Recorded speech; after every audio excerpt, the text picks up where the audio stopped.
Hello दोस्तों, मैं doctor आफाक Ansari, homeopathic physician, आपके अपने यूट्यूब चैनल में आपका हार्दिक स्वागत करता हूं। आज हम बात करते हैं किडनी डायलिसिस का ट्रीटमेंट। किडनी डायलिसिस के उपचार के लिए होम्योपैथी में पर एक्सीलेंट मेडिसिन होती हैं, जिनका उपयोग हम किडनी डायलिसिस में करते हैं। किडनी डायलिसिस क्यों होती है? दो गुर्दे यानी किडनी हमारे शरीर में बैक साइड में पीछे की तरफ होती हैं, जिनका कार्य विषैले पदार्थों को शरीर से बाहर निकालना होता है। ऐसे वास्ट प्रोडक्ट या मेटाबॉलिक जिनका कार्य गुर्दे सही से नहीं कर पाते हैं, अचानक से या लंबे समय से कार्य का न कर पाना गुर्दों का, जिसकी वजह से blood urea, creatinine, electrolyte, chloride, fluoride, potassium जब इनको गुर्दे नहीं छान पाते हैं तो ऐसी कंडीशंस में उसे किडनी फेलियर बोलते हैं। गुर्दे हमारे शरीर से ब्लड को छानकर विषैले पदार्थों को शरीर से बाहर निकालते हैं, इलेक्ट्रोलाइट्स को बैलेंस करते हैं और ब्लड प्रेशर को मेंटेन रखते हैं। जब गुर्दे इन कार्यों को नहीं कर पाते हैं तो ऐसी कंडीशंस में उसे किडनी फेलियर बोलते हैं। अचानक से पसलियों में दर्द रहना, आंखों की चारों तरफ सूजन रहना, भूख न लगना, ऐसे लक्षण जो हैं वो दिखाई देना शुरू हो जाते हैं।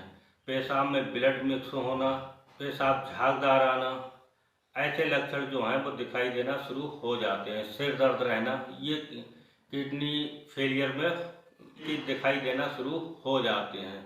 दोस्तों, ऐसे में ज़रूरत पड़ती है जब हम किसी गुर्दा नेफ्रोलॉजिस्ट को हम दिखाते हैं या गुर्दा रोग विशेषज्ञ को कंडीशनों को देखते हैं या ब्लड यूरिया का लेवल अत्यधिक देखते हैं या क्रिएटिनिन, सीरम क्रिएटिनिन का लेवल अत्यधिक देखते हैं, तो ऐसी कंडीशन में कहते हैं कि डायलिसिस की आवश्यकता होती है।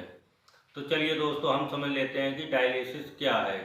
डायलिसिस एक ऐसी प्रोसेस है जो मशीन के द्वारा की जाती है, जिसके कई प्रकार होते हैं। यहाँ पे हम लंबे में डिटेल में नहीं जाते हैं, बल्कि इतना समझ लेते हैं कि डायलिसिस जो है एक मशीन के द्वारा होने वाली प्रोसेस होती है। दो एग्जाम्पल के तौर पे हम समझ लेते हैं कि डायलिसिस क्या होती है। जैसे हमारे घरों में किचन होती है, किचन के अंदर जो हम लोग चाय बनाते हैं, उस चाय को जब हम एक छलनी से जब उसे छानते हैं तो उसका जो फ्लूइड होता है वो तो किसी बर्तन में इकट्ठा हो जाता है, और जो उसके बास्ट प्रोडक्ट होते हैं जैसे चाय पत्ती होती है, उसके अलावा अन्य चीज़ें होती हैं वो ऊपर ठहर जाती हैं, जिनको अलग हटा दिया जाता है, और जो चाय वाली चीज़ होती है वो हम अपने पीने के उपयोग में ले लेते हैं।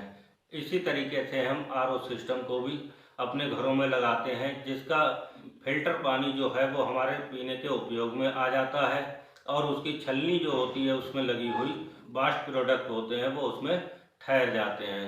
इसी तरीके से जूस की मशीन होती है, उसका भी उपयोग, जो उसका प्योर फ्लूइड होता है जूस, उसको तो हम पीने को उपयोग में ले लेते हैं, बाकी जो बास्ट प्रोडक्ट होता है उसको हटा दिया जाता है। ठीक इसी तरीके से कुदरत ने हमारे शरीर में दो गुर्दे दिए हैं, जिनका कार्य छलनी की तरह ही होता है, जो बास्ट प्रोडक्ट या मेटाबॉलिक को हमारे शरीर से बाहर निकालने का कार्य करते हैं। जैसे क्लोराइड है, फ्लोराइड है, पोटेशियम है, सीरम क्रिएटिनिन है, ब्लड यूरिया है, एल्बुमिन का अत्यधिक बढ़ जाना, जिनको गुर्दे नहीं कर पाते हैं। डायलिसिस मशीन के द्वारा उन वास्ट प्रोडक्टों को हटाने का कार्य होता है। चलिए दोस्तों, फिर हम समझ लेते हैं कि ऐसी कौन सी होम्योपैथिक मेडिसिन हैं जिनका उपयोग हम किडनी डायलिसिस के ट्रीटमेंट में करते हैं।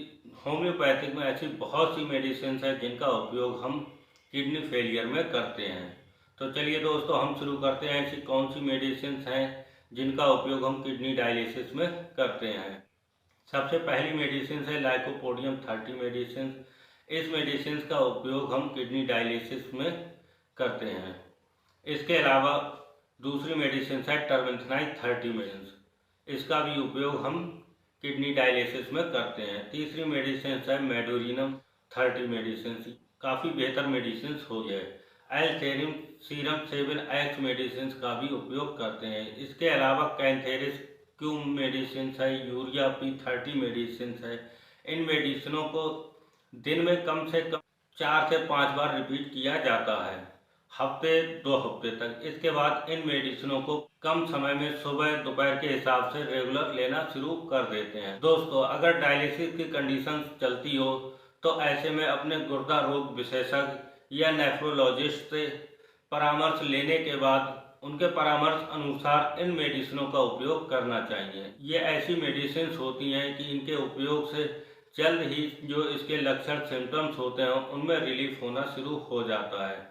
दोस्तों, मेरी एक बात और मान के हमेशा चलना कि जब भी डायलिसिस की कंडीशन हो और इन मेडिसिनों का उपयोग करते हो तो ऐसे में हमेशा एक कुशल डॉक्टर से परामर्श लेने के बाद ही इन मेडिसिनों का उपयोग करना चाहिए, क्योंकि होम्योपैथिक में इसके अलावा ऐसी बहुत सारी मेडिसिन हैं जिनका उपयोग हम किडनी डायलिसिस की ट्रीटमेंट में उपयोग में लाते हैं। दोस्तों, मेरी ये जानकारी आप लोगों को कैसी लगी कमेंट्स बॉक्स में ज़रूर बताएं। जिन लोगों ने चैनल को सब्सक्राइब नहीं किया है वो सब्सक्राइब कर लें और बेल आइकन की घंटी को दबा दें, जिससे हमारी इससे रिलेटेड आने वाली नोटिफिकेशन आप तक पहुंच सके। धन्यवाद।